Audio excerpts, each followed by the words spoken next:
মুসলমান ইমানদার, আল্লাহ পাক রব্বুল আলামিন বলেন, আম হাসিবতুম আন তাদখুলুল জান্নাহ, তোমরা কি মনে করছো তোমরা এমনিই জান্নাতে চলে যাইবা বিনা শ্রমে বিনা পরিশ্রমে?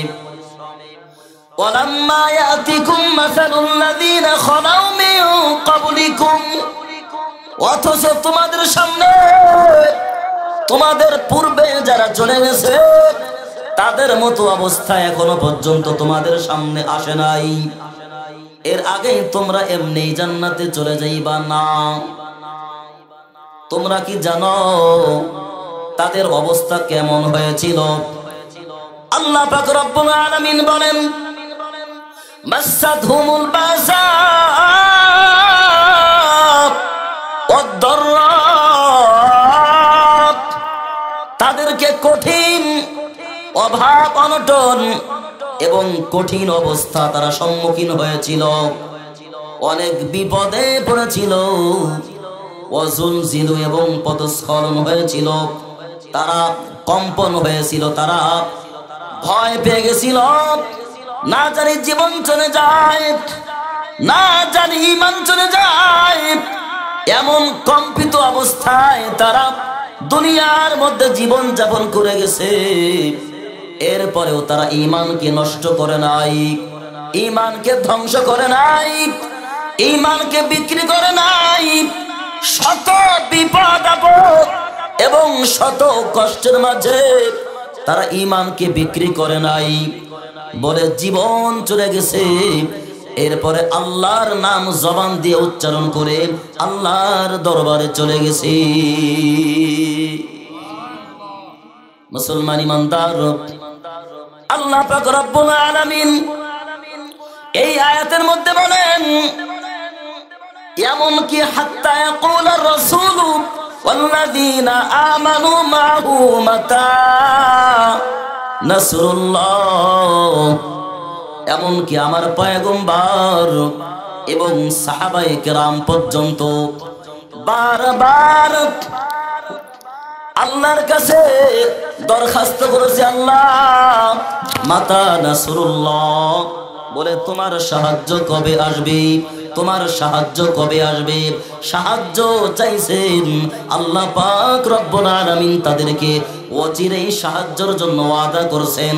আল্লাহ বলেন, আলা ইন্না নাসরাল্লাহি করিব, ও আমার বান্দারা, আর তোমরা একটু সবর করো, একটু সবর করো, ধৈর্য ধারণ করো, আমি আল্লাহ পাক রব্বুল আলামিন অবশ্যই তোমাদেরকে সাহায্য পাঠাবো।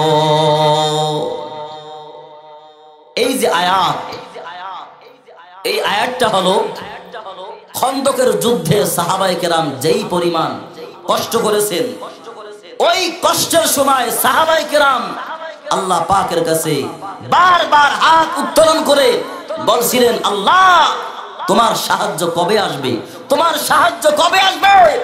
এই সাহায্য চাইতে চাইতে সাহাবায়ে কেরাম পাগল পারা হয়ে গেছিলেন।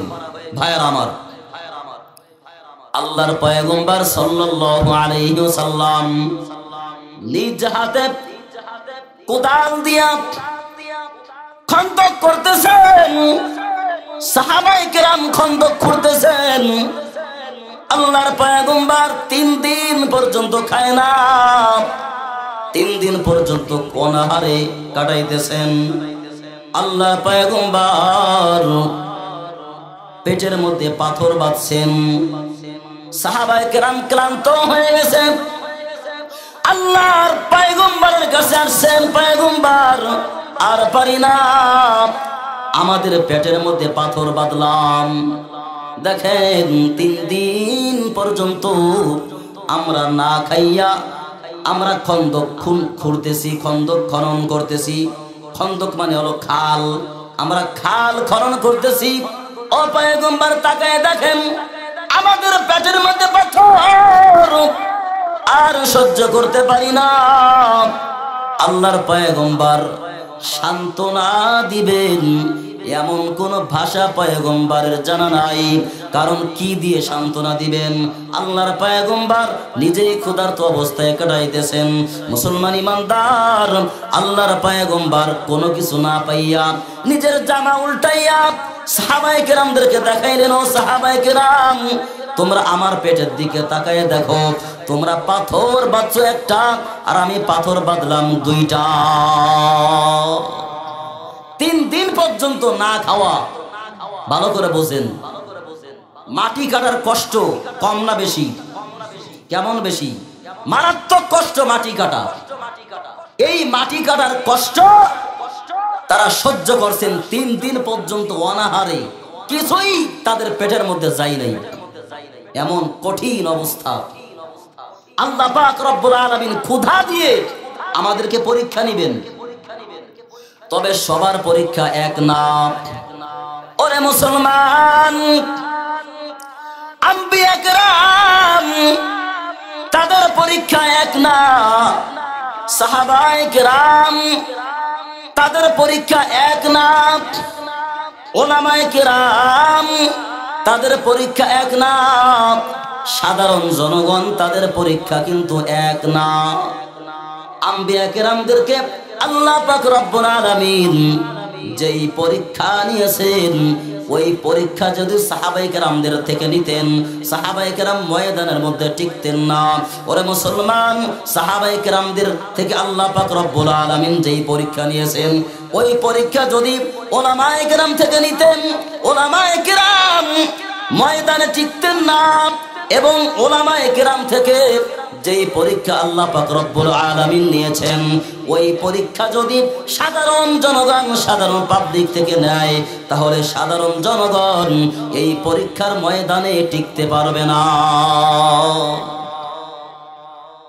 ভাইয়ার আমার, আল্লাহর পয়গম্বর হাদিসে পাকে বলেন, আসাদুল বালাত, আসাদুন নাসি বালাত আল আম্বিয়া সুম্মাল আমসাল ফাল আমসাল। সবচাইতে কষ্ট সহ্য করেছেন পয়গম্বররা, এরপরে তাদের পরে যাদের সম্মান তারা, তারপরে যাদের সম্মান তারা। মুসলমান ইমানদার, মনে রাখবা, ঈমান যত শক্তিশালী হবে ততই বেশি পরীক্ষা হবে। যার ঈমান যত দুর্বল তাদের পরীক্ষা তত দুর্বল। কারণ দুর্বল মানুষকে যদি 1 বস্তা চাউল দেন পারবে না, শক্তিশালী মানুষকে 2 বস্তা চাউল দিলে পারবে। ও মুসলমান ইমানদার, আল্লাহ পাক রব্বুল আলামিন বলেন, খবরদার, পরীক্ষা নেওয়া হবে, এই পরীক্ষায় অবশ্যই পাশ করতে হবে। পারবো তো ইনশাআল্লাহ? বলেন ইনশাআল্লাহ। 2 হাত তুলে আল্লাহ পাককে দেখান, বলেন ইনশাআল্লাহ। এ আল্লাহ, আমাদের সকলকে তুমি পরীক্ষায় পাশ করার তৌফিক দান করো, বলো আমিন। হাত নামান। একটা ঘটনা আপনাদেরকে বলবো, শুনবেন। ইমামে আজম আবু হানিফা রহমতুল্লাহি আলাইহি, উনি, ওনার নাম শুনে নাই এমন কোন ব্যক্তি, এমন কোন মানুষ নাই। কথা বলেন ঠিক কিনা? ইমামে আজম আবু হানিফা রহমতুল্লাহি আলাইহি, উনার জামানায় একজন জালেম বাদশাহ ইমামে আজম আবু হানিফা রহমতুল্লাহি আলাইহি কে বললেন, ওরে ইমাম আজম, তুমি আমার দরবারে থাকবা এবং আমার কথা মতো তুমি বিচার সালিশ করবা, তুমি বিচারকের দায়িত্ব নিবা এবং আমার কথা মতো চলবা। কোরআন হাদিস অনুযায়ী বিচার করা যাবে না, বরং তুমি আমার কথা অনুযায়ী বিচার করবা। ইমামে আজম আবু হানিফা রহমতুল্লাহি আলাইহি ডাইরেক্ট বাদশাকে শোনাই দিলেন, ওরে বাদশাহ, খবরদার, আমি তোমার কথা মানতে পারবো না, কারণ আমার কাছে আল্লাহ বড়। তারপরে তোমরা, আল্লাহর পয়গম্বর বলেন, লা তাআতা লিমাখলুকিন ফি মাসিয়াতিল খালিক। আল্লাহর পয়গম্বর বলেন, আল্লাহ পাকের নাফরমানি করিয়া কোন ব্যক্তির গোলামি করা যাবে না। আল্লাহ পাককে বেজার করিয়া আমার বন্ধুকে খুশি করা যাবে না। আল্লাহ পাককে বেজার করিয়া আমার বউকে খুশি করা যাবে না। ওরে মুসলমান ইমানদার, আমার আল্লাহ সবার আগে আমার আল্লাহকে খুশি করব। তুমি বেজার হলে আমার কিছু করার নাই। কথা বলো ঠিক কিনা? মুসলমান ইমানদার, ইমামে আজম আবু হানিফা রহমতুল্লাহি আলাইহি ডাইরেক্ট না করে দিলেন, খবরদার, আল্লাহ পাকের হুকুম ছাড়া, আল্লাহ পাকের বিধান ছাড়া বিচার করতে পারবো না। ওই বাচ্চা ডাক দিয়ে বলে, ঠিক আছে, তাহলে আমি তোমাকে জেলখানার মধ্যে বন্দি করলাম। ওরে মুসলমান ইমানদার, যারা নেতা, যারা বাচ্চা, যারা মন্ত্রী, তাদের কোনো ক্ষমতা নাই, একটাই ক্ষমতা আছে, জুলুম করার ক্ষমতা। কথা বলেন ঠিক কিনা? জুলুম করতে পারবা। ফিরাউন জুলুম করেছিল, নমরুদ জুলুম করেছিল, আবু জাহেল জুলুম করেছিল। এইভাবে শয়তান বেঈমানের দল, ফাসিক ফুজ্জার যারা, তারা জুলুম করে, তাদের আর কোনো ক্ষমতা নাই। আর মুমিন বান্দা যারা, তারা জুলুম সহ্য করিয়া তারা জান্নাত পর্যন্ত পৌঁছায় যায়। মুসলমান খুব সাবধান। ইমামে আজম আবু হানিফা রহমতুল্লাহি আলাইহিকে জেলখানায় বন্দী করা হলো। ওরে মুসলমান, কঠিন অত্যাচার, এমন জুলুম প্রত্যেক দিন বেত্রাঘাত করিয়া ইমামে আজম আবু হানিফা রহমতুল্লাহি আলাইহিকে এমন ভাবে রক্তাক্ত করা হতো, জামা ছিঁড়া ফাইটা নিজের দেহ থেকে রক্ত গল গল করিয়া জমিন ভিজে যাইত। ওরে মুসলমান, ইমামে আজম আবু হানিফা কেমন মানুষ, কেমন মানুষ! আল্লাহ পাক রব্বুল আলামিন ইমাম আজম আবু হানিফা রহমতুল্লাহি আলাইহিকে এমন ভাবে কবুল করেছেন, ওলামায়ে কেরামের মতে, সবার মতে ঐক্যমত, ইমামে আজম যদি না আসতেন তাহলে আমার পয়গম্বরের সব হাদিস আমরা পাইতাম না, আমরা গোমরা হয়ে যাইতাম। ওরে মুসলমান, ইমামে আজম আবু হানিফা আল্লাহর পয়গম্বরের 12 লক্ষ হাদিস একত্রিত করেছিলেন। সেখান থেকে আল্লাহর পয়গম্বরের হাদিস থেকে ইমামে আজম আবু হানিফা ওইভাবে হাদিস থেকে চয়ন করে করে, ইস্তেহাদ করে করে, এরপরে ইমামে আজম মাসআলা নির্গত করেছেন, বাহির করেছেন। মুসলমান, ইমামে আজম, সামনে আগে আসেন ভাই, একটু সামনে আগে আসেন, যেহেতু লোকজন আসতেছে, আমরা মোহাব্বতে একটু সামনে আগে আসি। লা ইলাহা, জোরে লা ইলাহা, লা ইলাহা ইল্লাল্লাহ, লা ইলাহা ইল্লাল্লাহ, লা ইলাহা ইল্লাল্লাহ, জোরে লা ইলাহা। পানি দেন, পানি।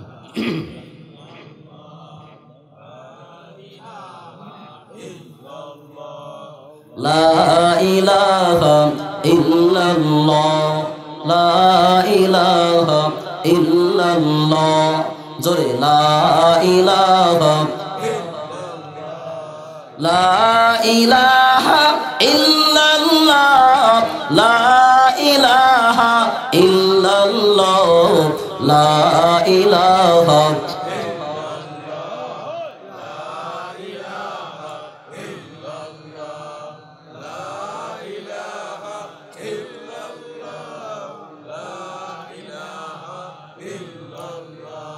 লা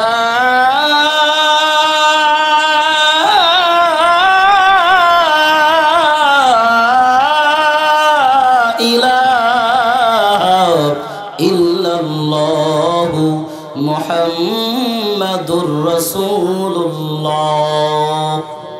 মুসলমান ইমানদার,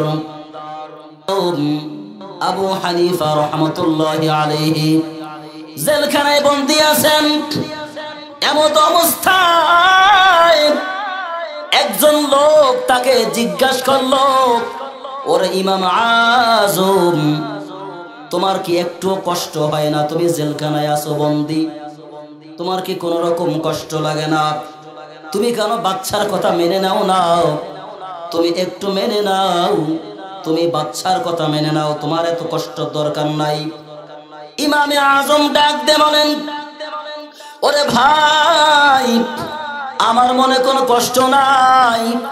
আমি আল্লাহ পাকের দরবারে শুকরিয়া জানাই, আমার আল্লাহ আমাকে পছন্দ করেছেন, মুহাব্বত করেছেন।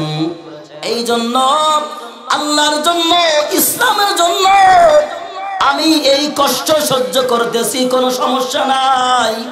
তবে একটা কষ্ট মাঝে মাঝে হয়, সেই কষ্টটা হলো আমার বৃদ্ধা মা। ও মুসলমান ইমানদার, আমার বৃদ্ধা মা মাঝে মাঝে জেলখানায় আমাকে দেখতে আসি। আমার তখন কষ্ট হয়, যাহারে আমার মা বৃদ্ধা মানুষ, তার খেদমত করা কেউ নাই। আমি যদি থাকতাম অবশ্যই তার খেদমত করতে পারতাম, এই ছাড়া আমার আর কোনো কষ্ট নাই। ওরে মুসলমান ইমানদার, তবে আমার মা কেমন মা তোমরা কি জানো?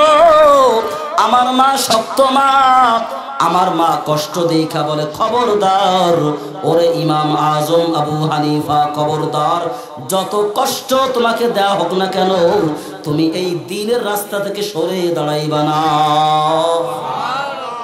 যত কষ্ট হোক না কেন, তোমাকে যদি এই কষ্ট দিতে দিতে, অত্যাচার করতে করতে তোমাকে যদি জেলখানায় জীবন দিতে হয়, তারপরে তুমি আল্লাহ পাকের দ্বীনের রাস্তা থেকে সরে দাঁড়াইবা না। সুবহানাল্লাহ বলেন। ভাইয়ের আমার, কেমন মা! এজন্য মুসলমান, আল্লাহ পাক রব্বুল আলামিন যুগে যুগে আমাদের জন্য মডেল পাঠাইছেন, মডেল। কিন্তু বর্তমান জামানায় আমাদের মডেল হলো নায়ক নায়িকা এবং গায়ক গায়িকা। আজকের যুবক ভাইরা কোন নায়ক কোন স্টাইল করে, কোন নায়ক কিভাবে চুল কাটে, কোন নায়ক কিভাবে পোশাক পরে, কথা বলে, ওই নায়কের অনুসরণ করে, ওই নায়কের অনুসরণ করে ওই যুবক। আমার পর্দার অন্তরালের মা বোনেরা, আপনাদের বড় দাম, বড় সম্মান, আপনাদের বেশি কষ্ট করার প্রয়োজন নাই। 4টা আমল যদি আপনারা করতে পারেন, তাহলে বিনা হিসাবে জান্নাতে চলে যাবেন। সুবহানাল্লাহ বলেন। ভাইয়েরা আমার, এজন্য আল্লাহর পয়গম্বর বলেন, মান তাশাব্বাহা বিকওমিন ফাহুয়া মিনহু। ওরে মুসলমান, যারা যার অনুসরণ করবে তার সঙ্গে তার হাসর হবে। যেই ব্যক্তি যার অনুসরণ করবে তার সঙ্গে তার হাসর হবে। তোমার অনুসরণ যদি, তোমার মডেল যদি ওই নায়ক শাকিব খান হয়, তোমার শাকিব খানের সঙ্গে তোমার হাসর হবে। তোমার অনুসরণ যদি মেসির মতো হয়, মেসির সাথে হয়, তাহলে কাল কঠিন কিয়ামতের ময়দানে মেসির সঙ্গে তোমার হাসর হবে। আর যদি তোমার অনুসরণ পয়গম্বরের সুন্নত তরিকায় হয়, অবশ্যই পয়গম্বরের সুন্নত তরিকায় যদি হয়, তাহলে পয়গম্বরের সঙ্গে তোমার হাসর হবে। ওরে মুসলমান, আল্লাহর পয়গম্বর বলেন, মান আহাব্বা সুন্নতি ফাকাদ আহাব্বানি ওয়া মান আহাব্বানি কানা মাই ফিল জান্নাহ। আল্লাহর পয়গম্বর বলেন, যেই ব্যক্তি আমার সুন্নতকে মুহাব্বত করবে সে যেন আমাকে মুহাব্বত করছে, আর যেই বান্দা আমাকে মুহাব্বত করবে কাল কঠিন কিয়ামতের ময়দানে ওই ব্যক্তি আমার সঙ্গে জান্নাতে থাকবে। ভাইয়ের আমার, এজন্য আমার মডেল হবে আল্লাহর পয়গম্বর মুহাম্মদ আরবি সাল্লাল্লাহু আলাইহি ওয়াসাল্লাম। কথা বলেন ঠিক কিনা? তো আমাকে বলা হয়েছে নামাজের কিছু বিষয় নিয়ে আলোচনা করার জন্য। দেখেন আমাদের অবস্থা বর্তমান এমন, সর্বাঙ্গে ঘা, ঔষধ দেব কোথায়?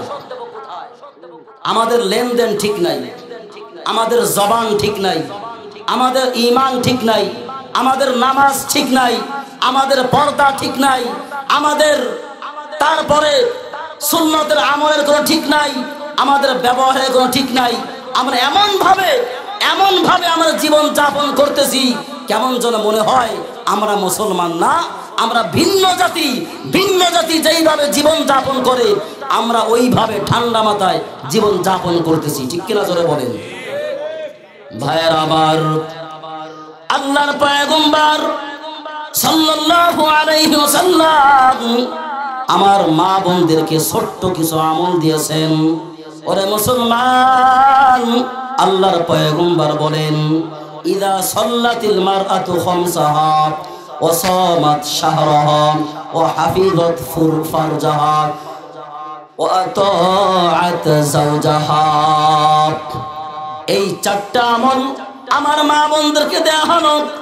এক নম্বর আমল, আমার পয়গম্বর বলেন, ও মা বোনেরা, তোমরা 5 ওয়াক্ত নামাজ আদায় করবা। বলেন নামাজ কয়েকত? নামাজ কয়েকত? জোরে বলেন।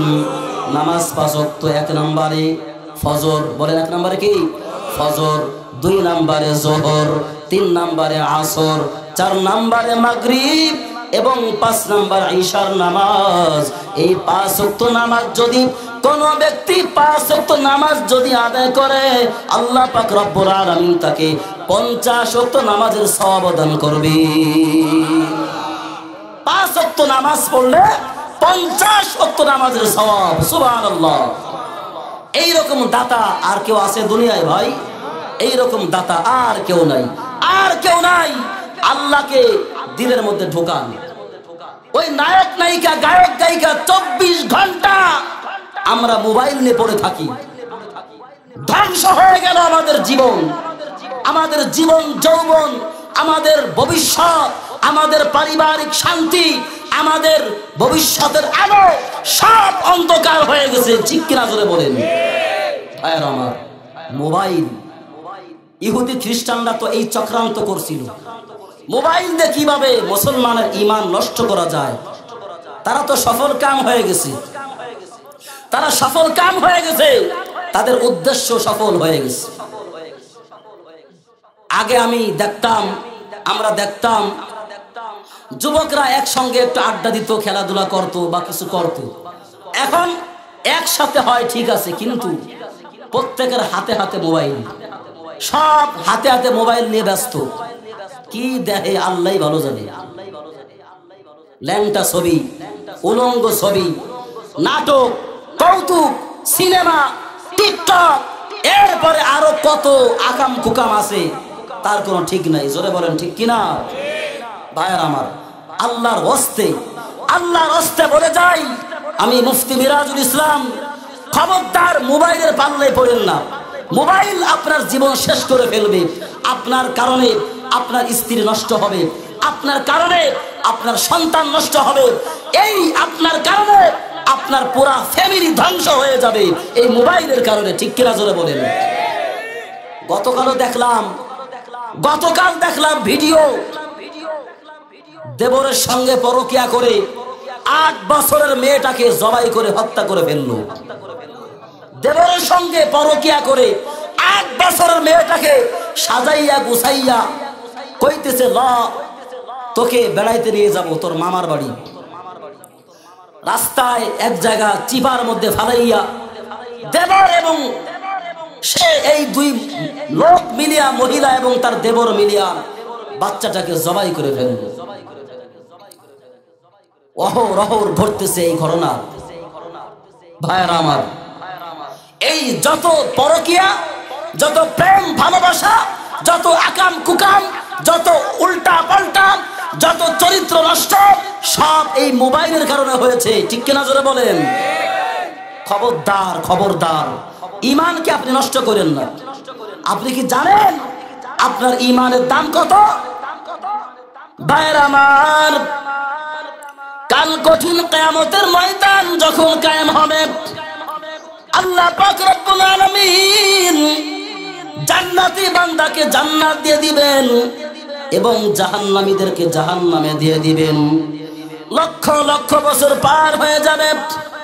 ওরে মুসলমান, আল্লাহ পাক রব্বুল আলামিন জিবরাইল আলাইহিস সালামকে ডাক দিয়ে বলবেন, ওরে জিবরাইল তুমি যাও, দেখো জাহান্নামের মধ্যে সরিষার দানা পরিমাণ ঈমানদার পাও কিনা। জিবরাইল আলাইহিস সালাম যাবেন, পাবেন না। বলবেন আল্লাহ নাই নাই, জাহান্নামের মধ্যে সরিষার দানা পরিমাণ ঈমানদার বান্দাও নাই। আল্লাহ পাক রব্বুল আলামিন জিবরাইল আলাইহিস সালামকে বললেন, তুমি আবার যাও, দেখো সরিষার দানা পরিমাণ ঈমানদার বান্দা পাওয়া যায় কিনা। জিবরাইল আলাইহিস সালাম আবার যাবেন, আবার চলে আসবেন, বলবেন আল্লাহ নাই নাই, একটা সরিষার দানা পরিমাণ ঈমানদার বান্দা নাই। আল্লাহ পাক রব্বুল আলামিন বলবেন, ওরে জিবরাইল তুমি যাও, আবার যাও, দেখো সরিষার দানা পরিমাণ ঈমানদার বান্দা আসেনি। জিবরাইল আলাইহিস সালাম আবার যাবেন, পাবেন না। তিনবার গিয়ে ফেরত আসবেন, ওরে মুসলমান ঈমানদার, আল্লাহ পাক রব্বুল আলামিন ওই সময় বলবেন, ওরে জিবরাইল তুমি তো পাও না, দেখো আমি কিভাবে পাইতেছি। আল্লাহ পাক রব্বুল আলামিন তার কুদরতি ডান হাত জাহান্নামের মধ্যে প্রবেশ করাই দিবেন, ঢুকাই দিবেন। সঙ্গে সঙ্গে লোহার সঙ্গে চুম্বক যেইভাবে, চুম্বকের সঙ্গে লোহা যেইভাবে জড়িয়ে চলে আসে, আল্লাহ পাকের কুদরতি হাতের সঙ্গে সরিষার দানা পরিমাণ ঈমানদার আল্লাহ পাকের হাতের সঙ্গে লেগে চলে আসবে। আল্লাহ পাক রব্বুল আলামিন তাকে ওই হাউজে কাউসারে পানি দিয়া গোসল করাইয়া, পানি পান করাইয়া, আল্লাহ পাক রব্বুল আলামিন বলবেন, ওরে বান্দা আমি তোমাকে 10 দুনিয়ার মতো জান্নাত দান করলাম।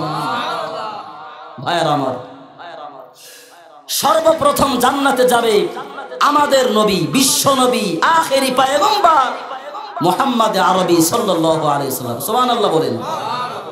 ভাইরা আমার, আমার পয়গম্বর যদিও সবার শেষে আছেন, কিন্তু আমার পয়গম্বরের এত সম্মান, এই সম্মান কোন পয়গম্বরকে আল্লাহ পাক দেন নাই।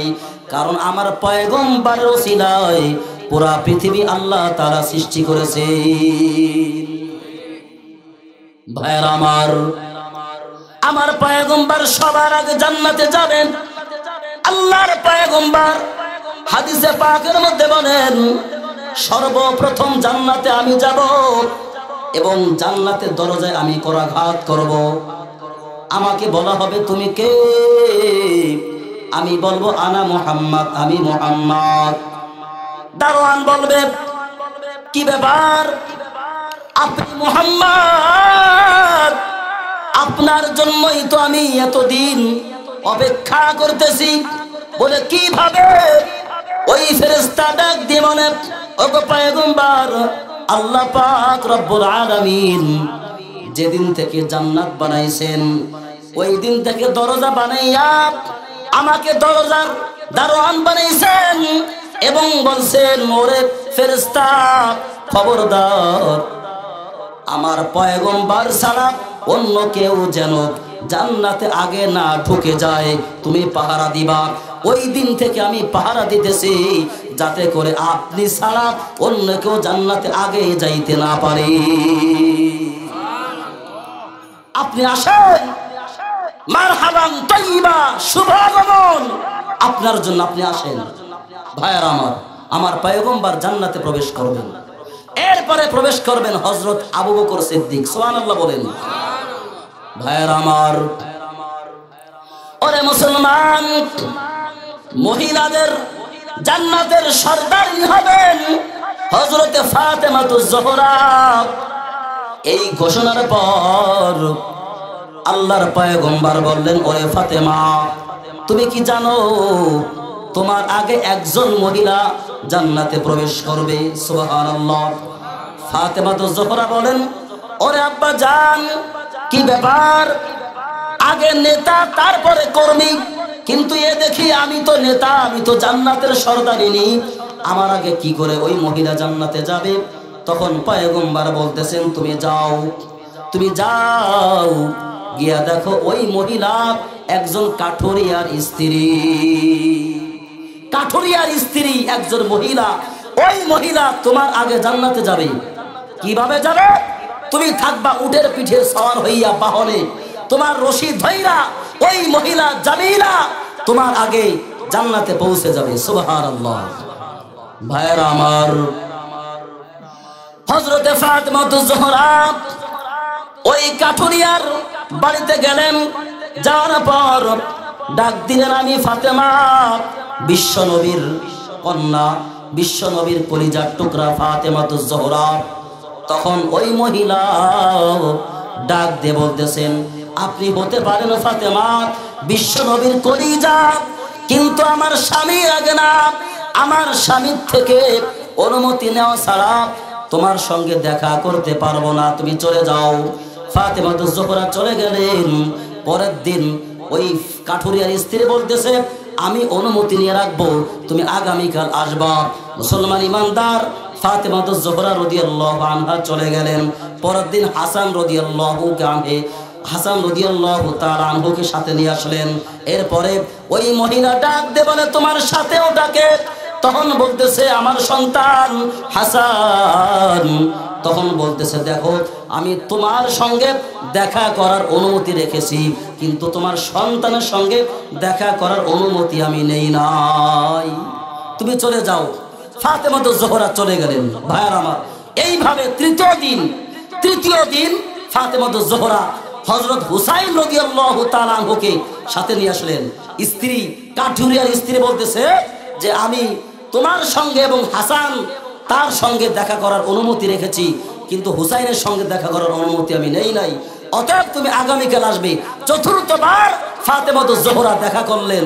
তখন তিনি বললেন যে দেখা গেল তার সামনে একটা রশি এবং একটা লাঠি এবং তার সামনে একটা ছুরি রাখা আছে। তখন ফাতেমাতুজ জোহরা জিজ্ঞাসা করলেন, এটা কিসের জন্য? তখন কাঠুরিয়ার স্ত্রী বলতেছে, এটা হলো এই জন্য, আমার স্বামীকে আমি বলেছি যদি কোনো কথার কারণে যদি কোনো উল্টাপাল্টা আমি করি, তাহলে আপনি আমাকে এই রশি দিয়ে বেঁধে আমাকে লাঠি দিয়ে পিটাবেন। যদি লাঠি দিয়ে পিটায় আপনার দিলের মধ্যে শান্তি না হয়, আমাকে জবাই করে দিবেন। ভাইয়ের আমার, ফাতেমাতুজ জোহরা বললেন, আমার বোঝা হয়ে গেছে, কেন এই মহিলা আমার আগে জান্নাতে চলে যাবে। সুবহানাল্লাহ বলেন। ভাইয়ের আমার, এই জন্য মা বোনেরা সাবধান। 1 নাম্বার আমল হইল 5 ওয়াক্ত নামাজ। 2 নাম্বার আমল হইল ওয়াসামাত শারহ, তুমি রমজান মাসের রোজা রাখবা। 3 নাম্বার আমল হইল ওয়া হাফিজাত ফারজাহা, লজ্জাস্থান হিফাজত করবা। আর 4 নাম্বার আমল হইল ওয়া তাআত যাওজাহা, তোমার স্বামীর আনুগত্য স্বীকার করবা। এই 4টা আমল আমার মা বোনদেরকে আমি দিয়ে গেলাম। এই 4টা আমল যেই মা বোন করবে, আল্লাহর পয়গম্বর হাদিসে পাকের মধ্যে বলেন, কাইলা লাহা উদখুলিল জান্নাতা বিআই বাব লিমা শিতি। আল্লাহর পয়গম্বর বলেন, কাল কঠিন কিয়ামতের ময়দানে আমার আল্লাহ পাক রব্বুল আলামিন ওই মা বোনকে বলবেন, তোমার যেই দরজা দিয়ে মনে চায় তুমি ওই দরজা দিয়ে জান্নাতে চলে যাও। ভাইরা আমার, অতি সহজ আমল, কিন্তু আজকে আমাদের মা বোনেরা একটা স্লোগান দেয়, থাকবো না আর বদ্ধ করে দেখবো এবার জগৎটাকে। জগৎ দেখতে গিয়ে নিজে ধর্ষিতা হয়, কথা বলেন ঠিক কিনা? নিজের জীবন শেষ হয়ে যায়। জায়গায় জায়গায় শোনা যায় ধর্ষণ কইরা হত্যা করে লাশ গুম করে ফেলছে। এইগুলা কোন মহিলার ক্ষেত্রে হয়? বেপরদা যারা থাকে, নিজের ইজ্জতের কোনো হিফাজতের খবর নাই, ওই সমস্ত মহিলারা তাদের ইজ্জত হারায়। জোরে বলেন ঠিক কিনা? ভাইরা আমার, আল্লাহর পয়গম্বর বলেন, শেষ জামানায় মহিলাদের 4টা গুণ হবে। 1 নাম্বার গুণ হইল কাসিয়াতুন আরিয়াতুন মুমিলাতুন মাইলাত। আল্লাহু আকবার বলেন। মুসলমান ইমানদার, আল্লাহর পয়গম্বর বলেন শেষ জামানায়, আখেরি জামানায় মহিলাদের 4টা গুণ হবে। 1 নাম্বার গুণ হইল তারা পোশাক পরবে কিন্তু উলঙ্গ অবস্থায় থাকবে। এমন পোশাক পরবে যেই পোশাক পরলে লজ্জাস্থান তো ঢাকে না, পুরা দেহ ঢাকে না, মনে হয় উলঙ্গ অবস্থায় আছে। জোরে বলেন ঠিক কিনা? একজন পুরুষ যেইভাবে তার দেহকে আবৃত করে ওর থেকে শত শত গুণ কম একজন মহিলা তার দেহকে খোলা অবস্থায় রাখে। জোরে বলেন ঠিক কিনা? উল্টা হয়ে গেছে এখন, উল্টা। কথা বলেন ঠিক কিনা? এ যুবক ভাইয়েরা সাবধান, এই সমস্ত নর্তকী, এই সমস্ত বেহায়া বেপরদা নারীর দিকে তাকায়ও না। চক্ষু হিফাজত করো। যখন তোমার সামনে কোনো বেপরদা মহিলা আসবে তুমি চিন্তা করবা আমি জান্নাতের হুর চাই, এই নাপাক মহিলাকে আমি চাই না। জোরে বলো ঠিক কিনা? এই নাপাক মহিলা এইগুলো আমি চাই না, আমি চিরস্থায়ী ভাবে জান্নাতের রমণী চাই, হুর চাই, হুরের আইন চাই। সুবহানাল্লাহ। ভাইরা আমার, ভাইরা আমার, তো 1 নাম্বার গুণ কি বললাম? কাসিয়াতুন, পোশাক পরা, আরিয়াতুন, উলঙ্গ, মুমিলাতুন, তারা আপনাকে আকৃষ্ট করবে, আকৃষ্ট করবে। মাইলাতুন, যখন দেখবে হায় হায়, আকৃষ্ট করলে তো কাজ হয় না, তখন নিজেই ঝাঁপায় পড়বে, নিজেই ওই পুরুষকে জিনা করতে বাধ্য করবে, খারাপ কাজ করতে বাধ্য করবে। আবার দোষ হয় পুরুষের, যে পুরুষ মহিলাদেরকে অত্যাচার করেছে। বর্তমান জামানায় মহিলারা কম অত্যাচার হয় কিন্তু পুরুষরা বেশি নির্যাতন হয়। জোরে বলেন ঠিক কিনা? ভাইরা আমার, এজন্য খুব সাবধান, খুব সাবধান। বেপরদার আড্ডা থেকে আমাকে হিফাজত করতে হবে। চক্ষু হিফাজত করা ফরজ, নিজের ঈমানকে টিকায় রাখা ফরজ, নিজের কানের পর্দা করা ফরজ, নিজের হাতের পর্দা করা ফরজ, এইভাবে অঙ্গ প্রত্যঙ্গের পর্দা করা ফরজ। ভাইরা আমার, আল্লাহর পয়গম্বর বলেন যেই বান্দা একবার নিজের চোখ দিয়া খারাপ জিনিস দেখবে ওই বান্দা 7000 বছর জাহান্নামে জ্বলবে, 7000 বছর জাহান্নামে থাকবে। ওরে মুসলমান, আমাদের যে জীবনে প্রত্যেক দিন কত গুনাহ হয়, কত গুনাহ হয়, এর কোনো হিসাব কিতাব আমার কাছে নাই। ভাইরা আমার, তাকায় দেখো মনীষীর দিকে, তাকায় দেখো। ওরে মা বোনেরা, ফাতেমা রাদিয়াল্লাহু আনহা কুয়ার থেকে পানি তুলতে তুলতে বুকের মধ্যে রশির দাগ পড়ে গেছে। এরপরে জাতা ঘুরাইতে ঘুরাইতে হাতের মধ্যে ফোসকা পড়ে গেছে। আল্লাহর পয়গম্বর কাছে আসেন, ওরে আব্বা জান, গভীর রাত, আব্বা জান দেখুন আমার কি অবস্থা। জাতা ঘুরাইতে ঘুরাইতে হাতের মধ্যে ফোসকা পড়ে গেছে এবং কুয়ার থেকে পানি উঠাইতে উঠাইতে আমার বুকের মধ্যে রশির দাগ হয়ে গেছে। ও আব্বা জান, একজন বান্দি আমাকে দেন যে আমার কাজের মধ্যে সাহায্য করবে। আল্লাহর পয়গম্বর বলেন, ফাতেমা তুমি বান্দি চাও নাকি আমি তোমাকে কিছু দোয়া শিখাই দেব সেটা চাও? ফাতেমা তো জোহরা বললেন, ঠিক আছে আমাকে দোয়া শিখাই দেন। আল্লাহর পয়গম্বর বলেন, ও আমার কলিজার টুকরা, আল্লাহর পয়গম্বর ফাতেমাকে অনেক মোহাব্বত করতেন, ভালোবাসতেন, কলিজার টুকরা ছিল, কলিজার টুকরা। আল্লাহর পয়গম্বর বললেন, ওরে ফাতেমা, তোমাকে আমি দোয়া শিখাই দিলাম, আর গনিমতের মাল যা কিছু আছে এই গনিমতের মালগুলা আমার উম্মতদেরকে আমি দান করে দিলাম। আমি তোমাকে কিছু দোয়া শিখাই দিলাম। 1 নাম্বার হইল সুবহানাল্লাহ পড়বা 33 বার, আলহামদুলিল্লাহ পড়বা 33 বার এবং আল্লাহু আকবার পড়বা 34 বার। এই 100 বার ঘুমানোর সময় তুমি যদি এই 100 বার তাসবিহ পাঠ করো, তাহলে দেখবা আল্লাহ পাক রব্বুল আলামিন তোমাকে দুনিয়ার মধ্যে কাজের মধ্যে সহযোগিতা করবেন এবং পরকালে তুমি অবশ্যই জান্নাতে চলে যাইবা। ভাইরা আমার, বর্তমান জামানায় যারা এমপি মন্ত্রী নেতা খেতা তারা তাদের আত্মীয় স্বজনকে টানে। আমার পয়গম্বর মন্ত্রী ছিলেন, আমার পয়গম্বর কোনদিন তার আত্মীয় স্বজনকে টানে নাই, সঠিক বিচার করেছিলেন, সঠিক বিচার। জোরে বলেন ঠিক কিনা ভাইরা আমার? তো দেখেন, আমি এমনি শারীরিকভাবে অসুস্থ, 3-4 দিন ধরে জ্বর ঠান্ডা, তারপর আপনাদের মোহাব্বতে আমি সাড়া দিয়েছি। তো দেখেন বর্তমান আবহাওয়ার যে পরিস্থিতি, সকলেই মোটামুটি অসুস্থর মধ্যেই কাটাইতেছে। যাই হোক, সকলে দোয়া করেন আল্লাহ পাক রব্বুল আলামিন আমাকে আপনাকে সকলকে আল্লাহ তাআলা পরিপূর্ণ শিফা দান করেন, বলেন আমিন। ভাইরা আমার, আমি শেষ করে দিতেছি। তো দেখেন আমার মা বোনদেরকে আল্লাহ পাক রব্বুল আলামিন কত সহজ আমল দান করছেন। এত সহজ আমল পুরুষকে দেওয়া হয় নাই। মা বোনরা ঘরে থাকবে, পুরুষ বাইরে থাকবে। মা বোনদের ইবাদতের স্থান হলো ঘর, আর পুরুষের স্থান হলো ইবাদতের স্থান হলো মসজিদ। অতএব যদি কোনো ব্যক্তি, কোনো মহিলা বা কোনো পুরুষ যদি বলে যে মহিলা পুরুষের সমান অধিকার দিতে হবে, তাহলে আমার কথা হলো একজন পুরুষ, একজন মহিলা একটা সন্তান গর্ভে ধারণ করে, আর একজন পুরুষ সেও সন্তান গর্ভে ধারণ করতে হবে।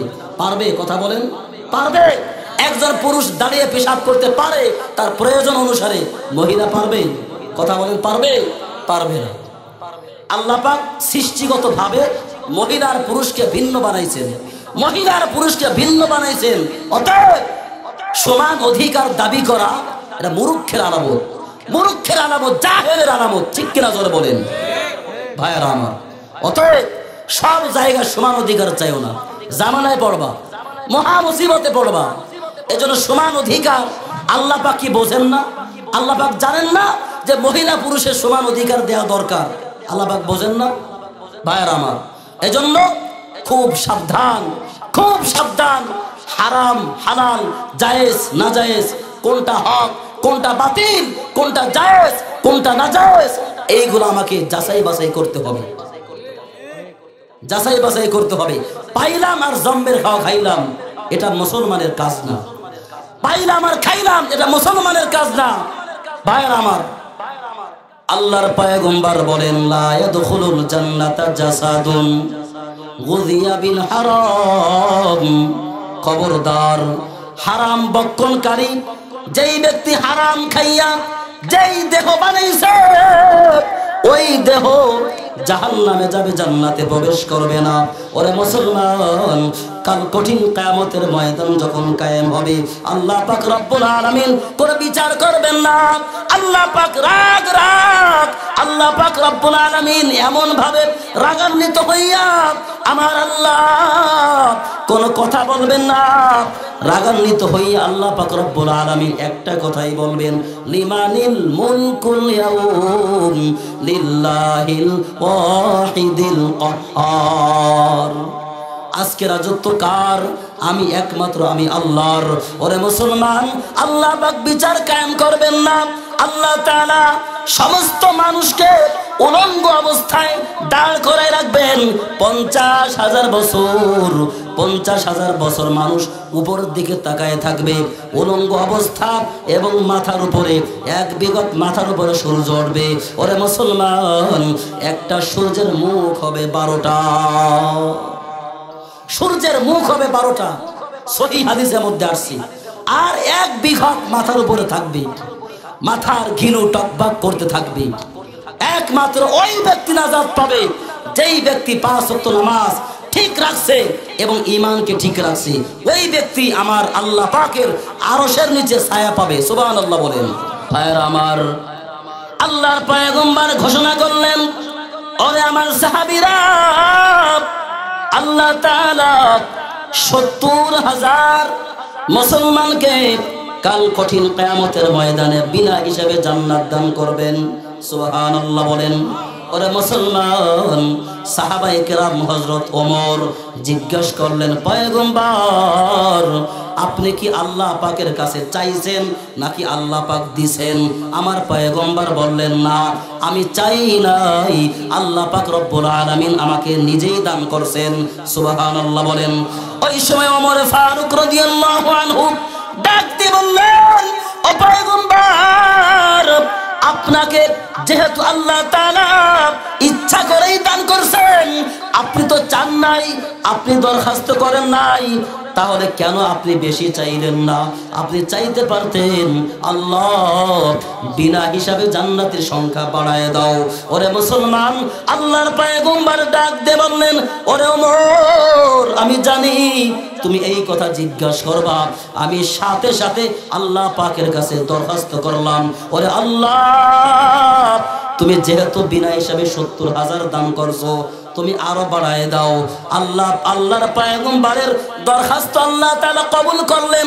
আল্লাহ পাক রব্বুল আলামিন আমার পয়গম্বরকে ডাক দিয়ে বললেন, ওরে পয়গম্বর, আমি তোমার দরখাস্ত মঞ্জুর করলাম, যাও যাও, প্রত্যেক হাজারের সঙ্গে সঙ্গে আরো 70,000, প্রত্যেক হাজারের সঙ্গে সঙ্গে আরো 70,000, এইভাবে 70,000 পূরণ 70,000 গুণ দিলে হয় 490 কোটি মুসলমানকে আল্লাহ পাক রব্বুল আলামিন কাল কঠিন কিয়ামতের ময়দানে বিনা হিসাবে জান্নাত দান করবে।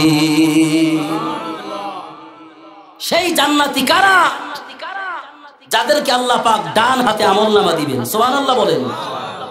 আর ডান হাতে আমলনামা দিবেন কাদেরকে? আল্লাহ পাক রব্বুল আলামিন বলেন, যেই বান্দা 5 ওয়াক্ত নামাজের হিফাজত করবে, যেই বান্দা 5 ওয়াক্ত নামাজের হিফাজত করবে, ওই বান্দাকে আমি আল্লাহ পাক রব্বুল আলামিন ডান হাতে আমলনামা দিব। দেওয়ার সঙ্গে সঙ্গে ওই বান্দা পুরা ময়দান, পুরা কিয়ামতের ময়দানে ওই বান্দা ডাক দিয়ে সবাইকে বলবে, ওরে ভাই, ওরে বোন, ওরে বিয়াই, ওরে সাসি, ওরে চাচা, ওরে খালা, ওরে খালু, তোমরা দেখো আমাকে আল্লাহ পাক রব্বুল আলামিন ডান হাতে আমলনামা দিয়েছেন। খুশিতে সবাইকে বলবে। আর যেই বান্দা বেঈমান, যেই বান্দা পাপিষ্ঠ, ওই বান্দাকে আল্লাহ তাআলা ফেরেশতাকে বলবেন, ওরে ফেরেশতা, তুমি ওই বান্দার বাম হাতটা সিনার মধ্যে ঢুকায় দাও, পিছন থেকে বের করে দাও। তখন আমলনামা দিবা। ফেরেশতারা বুকের মধ্যে ছিদ্র কইরা ওই বান্দাকে পিছন থেকে হাত মুছড়ায়া টাইনা বাইর করছে। এরপরে বাম হাতে আমলনামা দিবেন। দেওয়ার পরে আল্লাহ তাআলা ঘোষণা করবেন, ইকরা কিতাবাকা কাফা বিনাফসিকাল ইয়াউমা আলাইকা হাসিবা। ও বান্দা, তোমার আমলনামা তুমি পড়ো, তুমি দেখো তোমার আমলনামা কেমন হয়েছে। ফেরেশতারা ডাক দিয়ে বলবেন, ওরে আল্লাহ, আমলনামা পিছনে, তার মাথা তো সামনে, তার জবান, তার মুখ তো সামনে, সে কিভাবে পড়বে? আল্লাহ পাক রব্বুল আলামিন বলবেন, কোনো ব্যাপার না, তোমরা ঘাড় মুচড়াইয়া পিছনের দিকে করে দাও। তখন সঙ্গে সঙ্গে ফেরেশতারা ঘাড় মুচড়াইয়া পিছনের দিকে করে দিবেন। তখন বলবে, ইকরা কিতাবাকা কাফা বিনাফসিকাল ইয়াউমা আলাইকা হাসিবা। ও বান্দা, তুমি তোমার হিসাবের জন্য যথেষ্ট হয়ে যাইবা। পড়ে দেখো তুমি কোন জায়গায় কি আমল করেছিলাম। ওরে মুসলমান, আল্লাহ পাক রব্বুল আলামিন এই কথাটা সূরাতুল কাহফের মধ্যে বলেন। ওই বান্দা তাকায় দেখবেন, হায় হায়, ওয়াদিয়াল কিতাবু ফাতারাল মুজরিমিনা মুশফিকিনা মিম্মা ইয়াকুলুনা ইয়া ওয়াইলাতানা মা লিহাযাল কিতাব। যখন মুজরিম, অপরাধীরা, মুজরিম মানে অপরাধী, ওয়াদিয়াল কিতাবু ফাতারাল মুজরিমিনা, যখন নাকি অপরাধী যারা, তাদেরকে আমি আল্লাহ পাক রব্বুল আলামিন যখন কিতাব দান করব, মানে আমলনামা দান করব, তখন ওই লোকটা বলবে, ইয়া ওয়াইলাতানা মা লিহাযাল কিতাব। হায় আফসোস, এটা কেমন আমল নামা, লা ইগাদিরু সগীরাতাও ওয়ালা কাবীরা, কোন ছোট আমল কোন বড় আমল বাদ পড়ে নাই, সব এটার মধ্যে ঢুকানো আছে। ইল্লা আহসাহা, সংরক্ষণ করা হয়েছে। কোন সময়? রাত্রে বেলা ঈশার নামাজের পরে খাওয়া দাওয়া সেরা ল্যাপের মধ্যে মুড়ি দিয়া একটু ফেসবুক চালাইছিলাম, উলঙ্গ নাচ গান দেখছিলাম, সেটাও দেখি এটার মধ্যে ঢুকানো আছে। ওরে মুসলমান, ওই সময় কাফের মুশরিক বেঈমান মুজরিমরা অপরাধীরা তখন ডাক দিয়ে বলবে, ও আল্লাহ কুনতু তুরাবা, যদি মাটি হয়ে যাইতাম কতই না ভালো হতো। এই কথা কখন বলবে?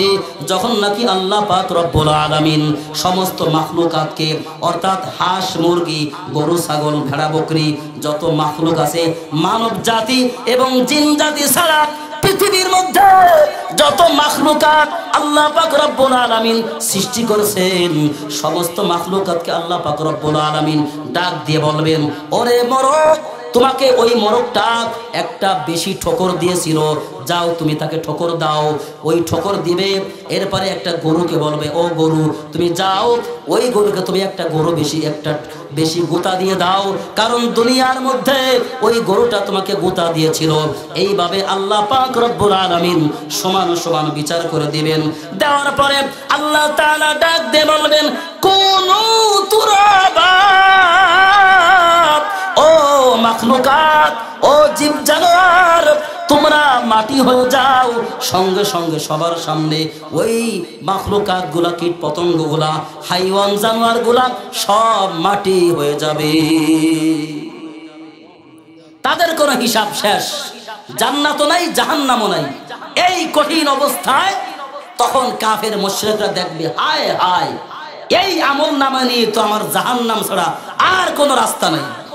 ভাইয়ার আমার, তখন ওই কাফের বেঈমানরা বলবে, ওয়ায়াকুলুল কাফিরু ইয়া লাইতানি কুনতু তুরাবা, হায় আফসোস, যদি মাটি হয়ে যাইতাম, হাঁস মুরগি গরু ছাগল ভেড়া বকরির মতো যদি মাটি হয়ে যাইতাম কতই না ভালো হতো, জাহান্নামে যাওয়া লাগতো না।